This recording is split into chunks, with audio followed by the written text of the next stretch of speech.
Pinterest 007, jumpa lagi dalam acara Weekend Talk Show KPPN Gunung Sitoli edisi ke-18 bersama saya Yanti Juliana sebagai host.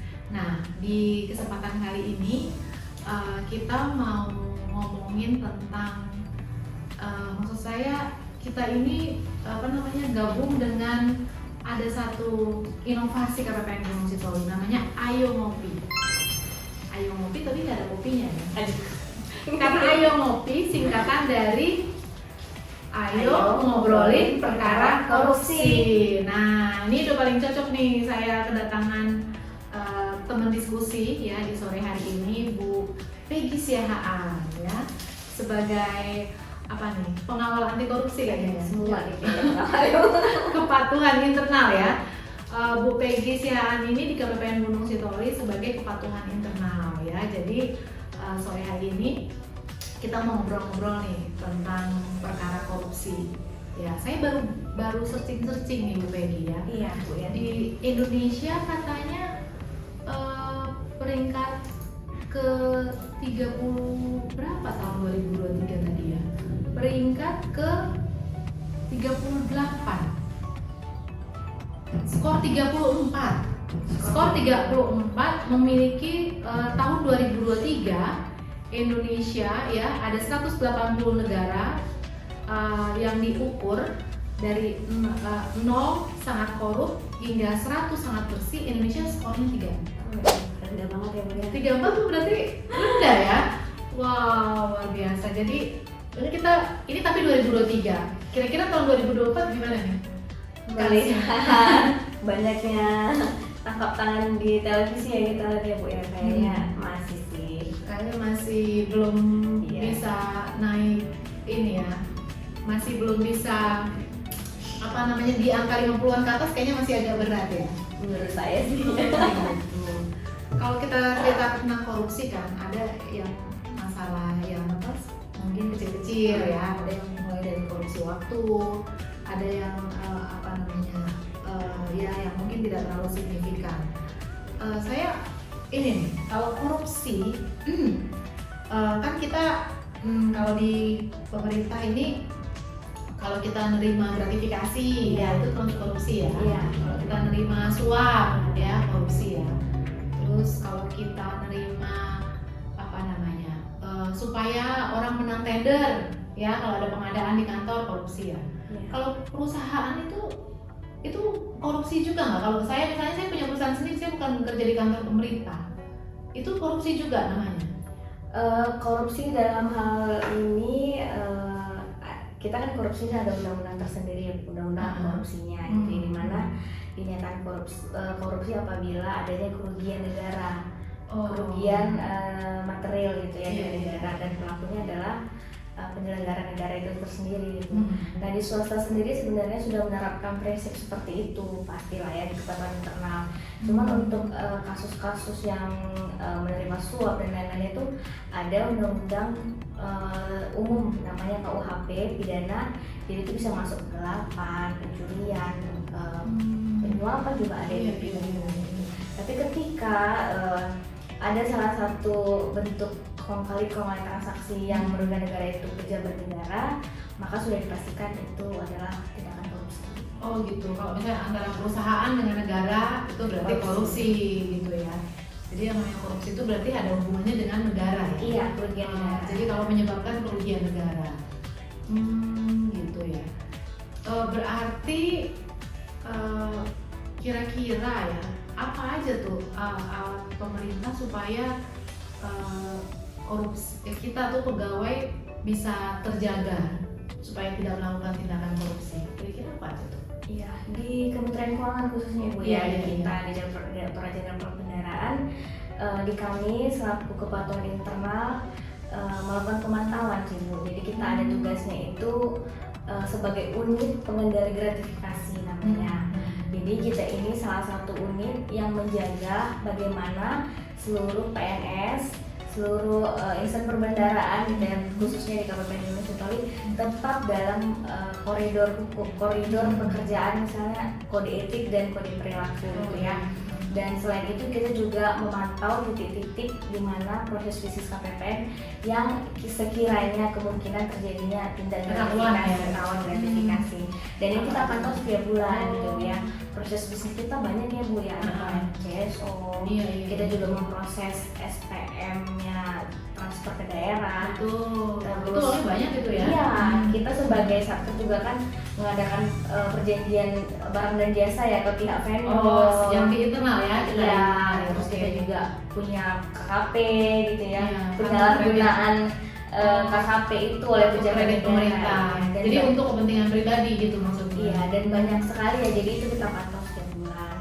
Nah, dari KPK sendiri juga sudah mewajibkan kita ya Bu, ada beberapa hal yang harus kita penuhi gitu, misalnya sosialisasi anti korupsi, internalisasi anti korupsi, dan itu kita lakukan setiap bulan di kantor kita. Nah, itulah upaya-upaya kita selaku unit kepatuhan internal untuk menjaga kerja dan kinerja teman-teman kita ini di Kementerian Historis tetap menjaga integritasnya.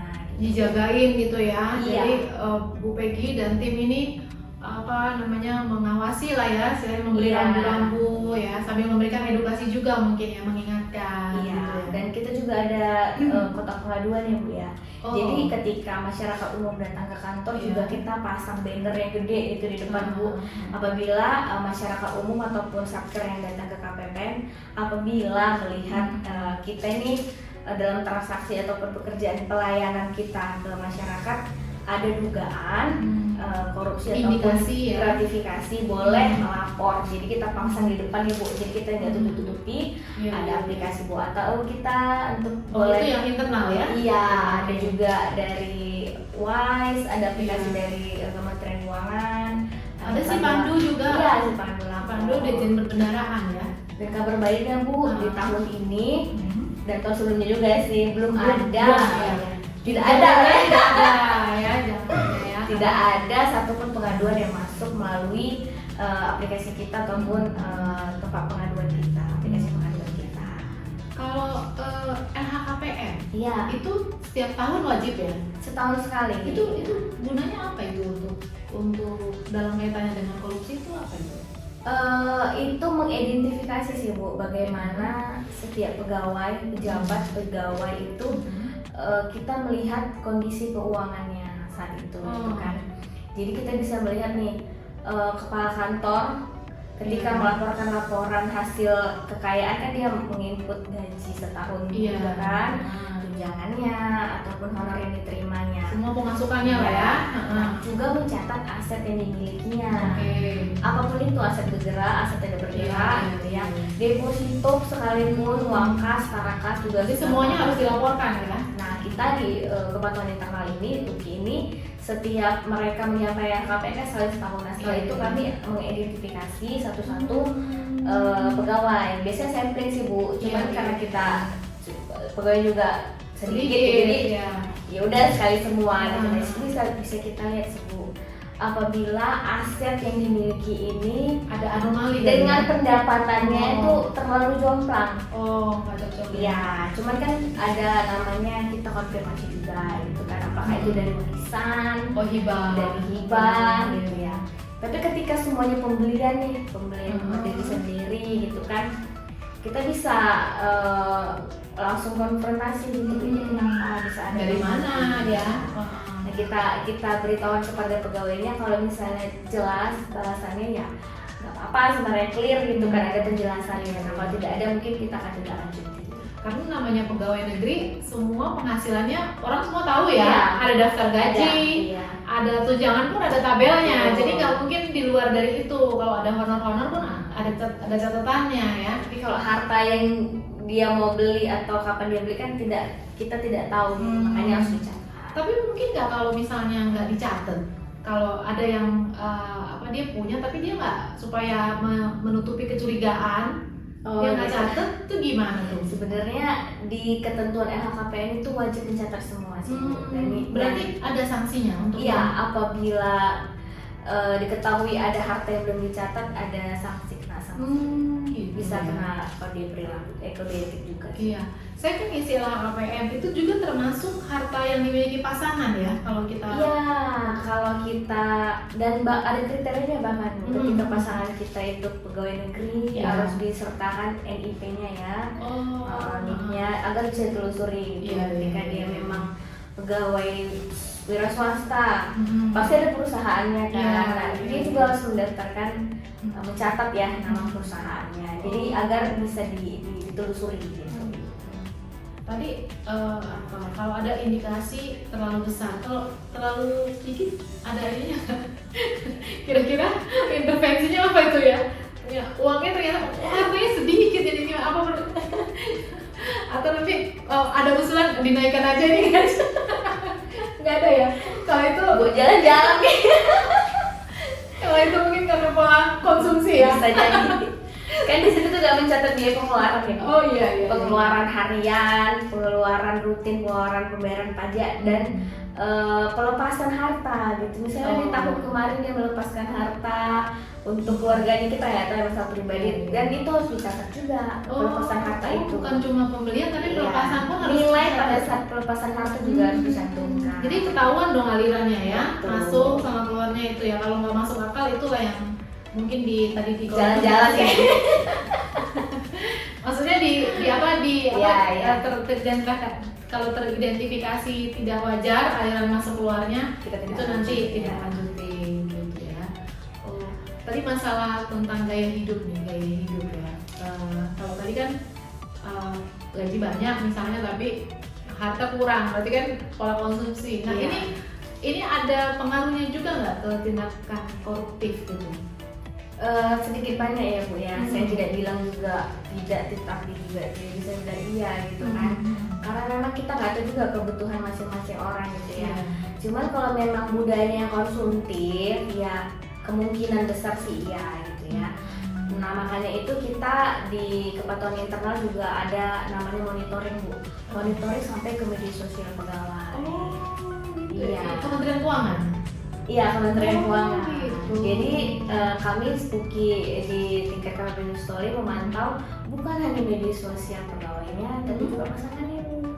Oh gitu. Jadi pasangan pegawai juga kita pantau, bukan maksudnya pantau tidak boleh memposting, cuman kan kita sebagai pegawai negeri ini diharapkan tidak menonjolkan sikap apa sekarang bahasanya Hedonisme. flexing gitu lah ya, flexing, ya, memamerkan ya, dan ya, membeli flexing. barang-barang yang mahal gitu Iya, ya. betul, Bukan berarti betul. tidak boleh membeli, cuman memang sekarang kan untuk pegawai negeri kan diharapkan memiliki sikap yang apa ya, merakyat lah ya, maksudnya memang sesuai gaya hidup sesuai dengan pekerjaannya gitu ya. Karena Jadi kita pegawai negeri ya kita tahu ya bukan apa kalau artis pasti wajar ya. iya, punya miliaran. karena memang masuk akal gitu kan. Kalau pegawai negeri kita semua orang Indonesia tahu berapa gajinya ya kan. Iya. Jadi agak nggak wajar juga kalau misalnya tiba-tiba bisa apa Hermes. posting pula di Instagram ya. Berarti bukan hanya kita tapi pasangan juga. Pasangannya juga. Jadi kak ini juga sudah kita sering internalisasi ya Bu, Oh, seluruh gitu. pegawai bahwa harap memantau juga gitu ya. Apabila Kalau memposting. seperti itu misalnya ada yang kelihatan ketahuan seperti itu apa kira-kira tindakan dari kita itu apa? Mungkin kita tegur dulu secara lisan ya Bu ya. Kalau Oh, masih kantornya bisa dulu ya, mungkin. atasan langsung ya kalau Atasan misalnya. langsung, oke. Ya kalau bisa dihapus terus kita ingatkan, baru kan kita lihat tidak ada unsur sara pornografi itu sepertinya masih bisa secara lisan. Tapi apabila ada unsur-unsur yang tadi saya sebutkan mungkin kita akan tidak lanjutin. Gitu ya. Ya memang korupsi ini apa ya? Merusak ya orang Ya. ya merusak sendi-sendi kehidupan bangsa dan negara ya kan. Kira-kira kalau korupsi itu ya kira-kira dampaknya apa ya? Kenapa sampai segitunya gitu kita harus apa menjaga supaya jangan sampai korupsi, kemudian apa namanya pokoknya perlindungannya berlapis-lapis gitu. Itu maksudnya yang bisa diakibatkan dari korupsi itu untuk negara kita ini apa sih? Banyak lah Bu. Nah. Misalnya contohnya aja Iya, nih iya. korupsi jalan. bikin jalan. Misalnya, ya ini jalannya dirusak nih. Heeh. Orang tuh cari makannya harus ke pasar yang lintas desa nih misalnya. Heeh. Terus ada dana dari pemerintah, nih dana bangun jalan nih, gitu kan. Dikorupsi misalnya sama itulah pejabat negara, gitu kan. Terus jalannya berlubang 2-3 hari akhirnya rusak parah gitu ya. Akses dari desa ke desa kan terputus. Satu, mereka susah nyari makan juga. Terus untuk bekerja. Terus kemudian fasilitas kesehatan. Iya. Misalnya untuk rumah sakit yang lumayan ada dokter saja bisa harus melewati berapa desa. Tapi karena jalan yang rusak atau ketika ada hujan langsung longsor gitu ya. Gara-gara korupsi ini gitu kan. Bayangkan negara kita yang sudah di garis kemiskinan ini bagaimana lagi gitu kan. Kita kan semakin tahun membangun Indonesia untuk menjadi Indonesia emas ya kan, kayak gitu ya. Bahkan untuk infrastruktur itu aja kita kalau korupsi di bagian itu saja sepertinya ngeri gitu ya Bu ya. Oh, jadi ini juga ya, mengenaskan ya. Kita punya APBN udah ribuan triliun, seharusnya bisa mengangkat Indonesia yang mengentaskan kemiskinan, ya kan? Tadinya orang yang remote ya bisa terhubung, kemudian orang yang tidak punya biaya pendidikan bisa menjadi manusia yang cerdas gitu ya, yang sakit bisa terpelihara kesehatannya, jadi nggak bisa optimal ya, karena uangnya dikorupsi oleh penyelenggara negara, jadi diambil. Jadi tadinya manfaatnya untuk masyarakat yang miskin, untuk semua semua masyarakat umum, jadi hanya dinikmati oleh kepentingan pribadi ya. Akhirnya gapnya semakin besar tuh ya, antara yang si kaya dengan yang si miskin tuh semakin jauh ya, karena tadinya uang pembangunan ini untuk semua masyarakat Indonesia hanya dinikmati oleh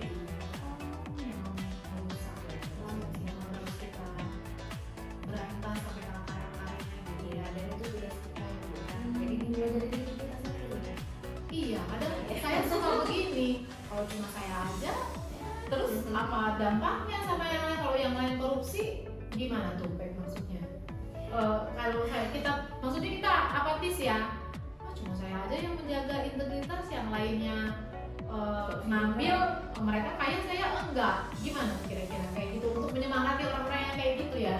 Iya ya, balik ke diri sendiri sih saya rasa, dan mendekatkan diri ke ibadah ya gitu. Karena memang perlu kesadaran diri yang kita bangun, jadi terus menerus kita meningkatkan kesadaran itu dengan melihat apa ya, membaca buku misalnya, beribadah, terus melihat kondisi Indonesia kita gitu ya, memberi perhatian gitu ya, hati nurani lah gitu ya.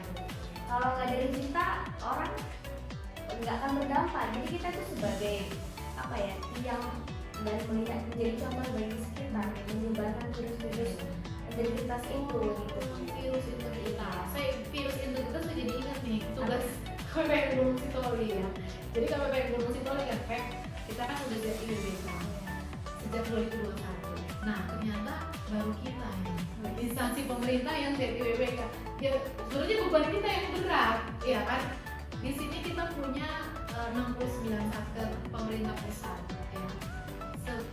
Kalau tadi saya bilang kalau cuma kita sendiri yang menjaga integritas kurang luas dampaknya ya, harus tersebar kan. Nah virus ini yang harus kita sebarkan ya untuk seluruh instansi pemerintah ya, supaya semua sama-sama menegakkan integritas itu ya, dan akhirnya anti korupsi di kerjanya masing-masing ya. Dan secara organisasi memang tanggung jawab kita ya Bu ya, karena kan kita juga mengampuni 9 satker, dan bagaimana kita sebagai contoh lah, kita kan menuju BBM ya, mudah-mudahan lolos ya Bu ya. Ya jadi semakin apa ya, orang melihat gitu, oh bisa nih kayaknya, masa kantor kami enggak gitu ya. Kita juga kan juga setiap bulan melaksanakan penyebaran virus integritas yang melalui kegiatan Island of Integrity, dan kita sudah jalankan ini setiap bulan gitu, dan mudah-mudahan ini niat baik kita ya untuk setiap kantor itu dapat melihat kita sebagai contoh gitu. Sehingga agenda besar kita ini nih untuk seluruh Indonesia ini, pejabat negara maupun pribadi ya, menghindari perbuatan korupsi. Iya, karena kalau kita cuma begini-begini aja, gimana kita mau sejajar dengan negara-negara maju di dunia ya? Asia dulu lah ya. 180 negara, oh se-Asia dulu lah, Asia Tenggara dulu kalau enggak ya. Nah, gimana supaya kita bisa menjadi sejajar dengan negara-negara maju ya? Kalau uangnya bolak-balik diambil oleh Keluar yang seharusnya 10 untuk negara, 8 untuk pribadi ya, nggak kelihatan pembangunannya. Itu begitu aja ya, begitu aja. Dan orang tuh makin apatis, percaya dengan pemerintah gitu kan. Kalau kita punya KPK yang independen kan. Jadi Banget Bu. makanya tanggal 9 Desember itu kita ada hari anti korupsi Ya, hari anti korupsi sedunia. Ini komitmen seluruh warga dunia nih melalui PBB. Oh itu sedunia, Ya, bukan di Indonesia aja. Memperingati hari anti korupsi itu bukan hanya tanggal 9 aja sebenarnya memperingati, tapi setiap hari harusnya semangat itu ada setiap hari. Cuman untuk momen peringatannya sendiri. Berarti kayaknya penting nih kalau tanggal 9 Desember kita jadikan momen apa ya, mengingatkan ini ya, kita bikin kegiatan ya, boleh sama-sama. Ini mumpung masih 2 bulan, kayaknya masih cocok ya. Kita bikin rencana ya, kita bikin mungkin ada kayak berenang, kita buat kegiatannya lah ya, supaya semua orang teringat bahwa pentingnya anti korupsi untuk pembangunan negara dan dunia. Kita undang pejabat gubernur. Oh iya. Negara Oh, tapi kita tutup dulu ya. Boleh. Podcast kita. Ya. Apa namanya? Sobat Interest 007. Nih kami tadi udah ngobrolin tentang korupsi ya, bagaimana kita harus menegakkan integritas ya, menolak korupsi karena korupsi itu merusak sendi-sendi bangsa ya. Tadi kan uang yang seharusnya bisa membangun Indonesia ini, mensejahterakan masyarakat, akhirnya tidak optimal ya dinikmati oleh masyarakat karena dia dikorup ya oleh beberapa orang yang tidak bertanggung jawab. Itu perlu menjadi perhatian kita bersama. Nah, KPPN Gunung Sitoli tanggal 15 Oktober itu akan mengikuti wawancara virtual ya, seleksi WBBM ya. Mudah-mudahan kita berharap nih KPPN Gunung Sitoli sudah WBK tahun ini bisa WBBM sehingga bisa semakin lagi menjadi contoh ya, menjadi contoh bagi seluruh institusi pemerintah baik pusat maupun daerah di Kepulauan Nias ya. Kami ingin juga menyebar ya virus integritas itu dan kita semua sama-sama membangun Kepulauan Nias ini menjadi lebih baik lagi. Kita tutup acara kita di sore hari ini. Ayo ngopi, ayo ngobrolin perkara korupsi. Semoga bisa bermanfaat dan membuka wawasan semua Sobat Interest 007 hari ini. Terima kasih sudah menyimak kami. Yobu.